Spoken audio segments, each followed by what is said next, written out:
धड़कन को हमेशा धड़कने देते रहना, क्योंकि आप किसी के जिंदगी की सबसे बड़ी जरूरत हो।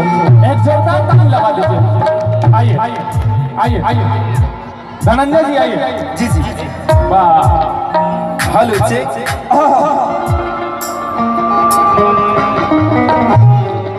हेलो हेलो चलिए आइए।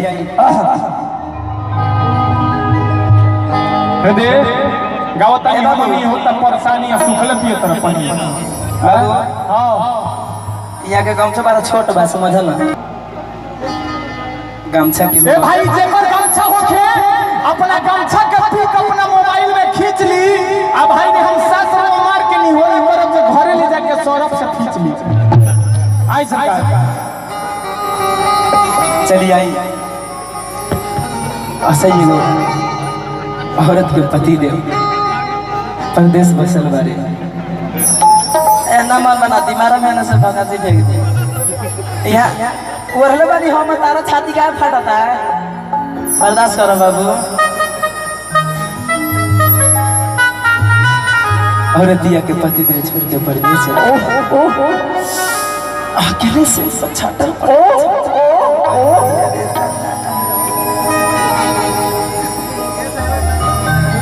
औरतिया के भाव लगा था बाबू।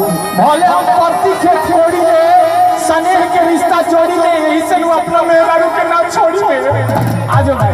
अच्छा हां औरतिया कहती है कैसे कि यार पिया परदेसिया बोलाई कैसे,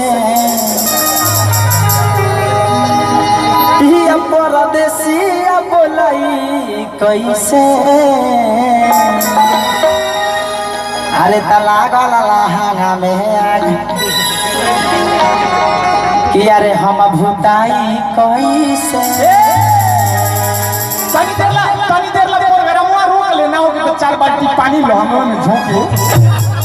आजो भाई ये पानी से नहीं है। आइए आइए आइए आइए आइए आइए कह दिया बाबू कैसे कैसे हो। हर की पिया परदेसिया बोलाई कैसे, तला गला लहाना में आग अरे कि हम भूताई कैसे। आजो कहते हो कैसे 1 2 3 4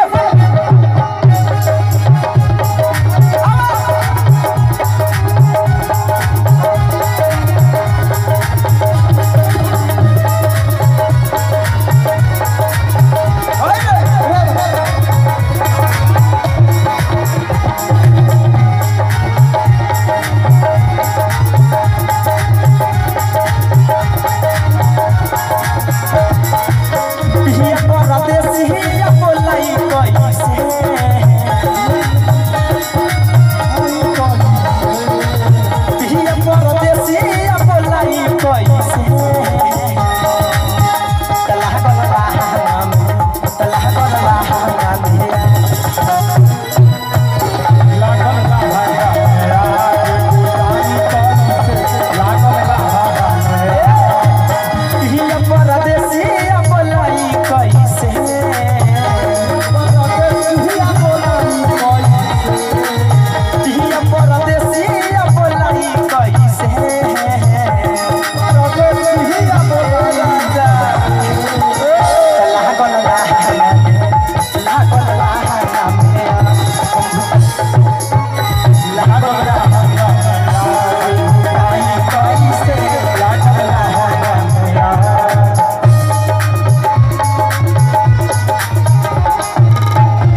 और कह दिया कैसे कैसे हो ए बाबू ओ पारो का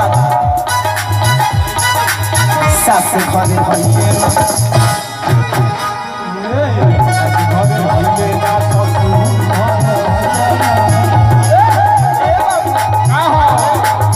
सास घरे भइले ना ससुर घरे हइए ना ससुर घरे हइए ना ससुर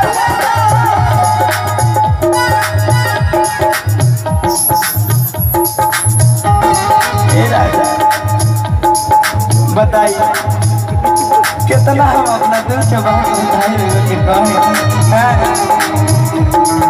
आए गुजरा घर में वो छोट देवर दिन में बढ़िया देवर सुतल बा भरा नींद से सुतल बड़े बेचारा